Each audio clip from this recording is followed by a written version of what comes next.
Hi friends, welcome to my channel.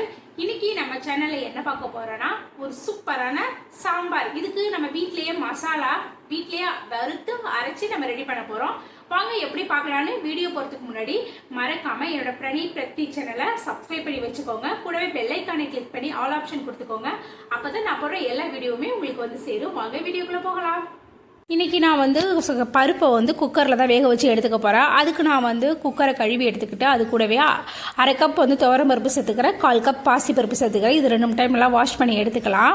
இந்த பாசிப்பருப்பு சேர்க்கும்போது சாம்பார் நல்லா சூப்பராக இருக்கும். உங்களுக்கு வேணும்னா சேர்த்துக்கோங்க, இல்லைனா வேணாம். இது கூடவே நான் ஒரு 4-5 பல் பூண்டு சேர்த்துக்கிறேன். பூண்டு சேர்த்துக்கிட்டு இது கூடவே 1 டீஸ்பூன் மஞ்சத்தூள் சேர்த்துக்கிறேன். மஞ்சத்தூள் சேர்த்துக்கிட்டு கொஞ்சமாக பெருங்காயத்தூள் சேர்த்துக்கிறேன். பெருங்காயத்தூள் சேர்க்கும்போது சாம்பார் நல்லா மணமாக இருக்கும். இது கூடவே பருப்பு மூழ்கிற அளவுக்கு தண்ணி சேர்த்துட்டு ஒரு 2-3 ட்ராப்ஸ் நல்லெண்ணெய் சேர்த்துக்கிறேன். பருப்பு நல்லா குழஞ்சி வரும். அதுக்கப்புறம் மிதமான ஹீட்டில் 3 விசில் வச்சு பருப்பை வேக வச்சுக்கோங்க. அதுக்கப்புறம் அடுப்பை ஆன் பண்ணி ஒரு கடாய் வச்சு அதில் எண்ணெய் எதுவுமே சேர்க்காம 1 டீஸ்பூன் கடலைப்பருப்பு, 1 டேபிள் ஸ்பூன் மல்லித்தூள், தனியா சொல்லுவோம்னா அது சேர்த்துக்கோங்க. 1 டீஸ்பூன் உளுந்து சேர்த்துக்கோங்க. 1 டீஸ்பூன் ஜீரகம் சேர்த்துக்கோங்க. 1 டீஸ்பூன் மிளகு சேர்த்துக்கோங்க. 1 டீஸ்பூன் வெந்தயம் சேர்த்துக்கோங்க. உங்கள் காரத்துக்கு தகுந்த மாதிரி வரமிளகாய் சேர்த்துக்கோங்க. நான் 4 மிளகாய் சேர்த்துருக்கேன். அதுக்கப்புறம் ஒரு தேங்காய் கீத்து ஒரு 3 கீத்தை கட் பண்ணி அது கூட சேர்த்து நல்லா பொன்னிறமாக வறுத்து எடுத்துக்கோங்க. அதுக்குள்ளே நமக்கு பருப்பு நல்லா வெந்துடும். அதுக்கப்புறம் ஒரு மத்து வச்சு பருப்பு நல்லா குழைவாக கிடஞ்சி எடுத்துக்கோங்க. இந்த அதுக்குள்ளேயே நம்ம அரைச்ச மசாலா இந்த மாதிரி குறைன்னு அரைச்சி எடுத்துக்கோங்க. இந்த மசாலா அவ்வளோ வாசமாக இருக்கும். அதுக்கப்புறம் அடுப்பை ஆன் பண்ணி நான் இன்னைக்கு 2 டேபிள் ஸ்பூன் எண்ணெய் சேர்த்துக்கிறேன். இது கூடவே கடுகு சேர்த்துக்கிட்டேன். கடுகு நல்லா பொரிஞ்சதும் ஜீரகம் சேர்த்துக்கிட்டு ஜீரகத்தில் கொஞ்சமாக நான் சின்ன வெங்காயம் சேர்த்துக்கிறேன். சாம்பாருக்கு சின்ன வெங்காயம் சேர்த்து செஞ்சால் சூப்பராக இருக்கும். ட்ரை பண்ணி பாருங்க. வெங்காயம் நல்லா வதங்கினதான் அது கூடவே தக்காளி சேர்த்துக்கிறேன். தக்காளி நல்லா வதங்கட்டும். அது தக்காளி நல்லா வதங்கின பிறகு இது கூடவே 2 பச்சை மிளகாய் சேர்த்துக்கிறேன். நம்ம ஏற்கனவே அரைக்கிறதுக்கு வரமிளகாய் சேர்த்துருக்கோம். அதனால 2 பச்சை மிளகாய் காரம் கரெக்டாக இருக்கும்.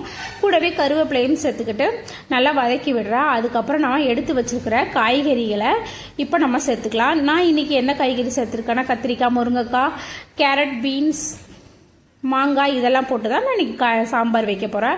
அதுக்கப்புறம் இதில் ஒரு எலுமிச்சை சைஸ் புளியை அதில் கரைச்சி ஊற்றி தேவையான அளவு தண்ணி சேர்த்து ஒரு 10 நிமிஷம் நல்லா அந்த காய்கறியை வேக வச்சு எடுத்துக்கோங்க. பாருங்கள், காய்கறிகள் நமக்கு ஒரு 10 நிமிஷத்துக்கு அப்புறம் நல்லா வெந்திருக்கு. பாருங்கள், போட்ட காய் எல்லாமே வெந்துருச்சு. உப்புலாம் நம்ம போட்டதுனால எல்லாமே காய்கறிகளில் உப்பு எல்லாமே சேர்ந்து கரெக்டாக இருக்கும். இந்த ஸ்டேஜில் நம்ம அரைச்சி வச்சுருக்கிற அந்த மசாலாவை அது கூட சேர்த்துக்கலாம். மசாலா சேர்த்துட்டு ஒரு நிமிஷம் அதில் மிக்ஸ் பண்ணிவிட்டு நம்ம வேக வச்சுருக்கிற பருப்பை இது கூட சேர்த்துக்கிட்டு இப்போ நமக்கு தேவையான அளவு தண்ணியை இது கூட சேர்த்துக்கலாம். சேர்த்துட்டு இந்த மசாலா நல்லா சாம்பாரோட மிக்ஸ் ஆகுற அளவுக்கு நல்லா கிண்டி விடுங்க. இந்த ஸ்டேஜில் நமக்கு தேவையான அளவு உப்பு சேர்த்துக்கிட்டு ஒரு துண்டு வெல்லமும் சேர்த்து ஒரு மூடி போட்டு ஒரு 5 நிமிஷம் வேக விட்டுங்க.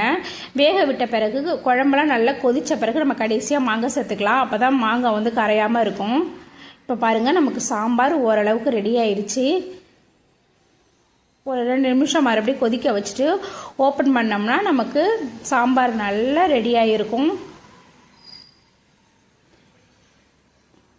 இப்போ நம்ம கொஞ்சமாக பெருங்காயத்தூள் சேர்த்துட்டு கொத்தமல்லி, புதினா போட்டு இறக்கணும்னா நமக்கு சாம்பார் சூப்பராக இருக்கும். இந்த மாதிரி அரைச்சி நீங்கள் சாம்பார் ட்ரை பண்ணி பாருங்கள்.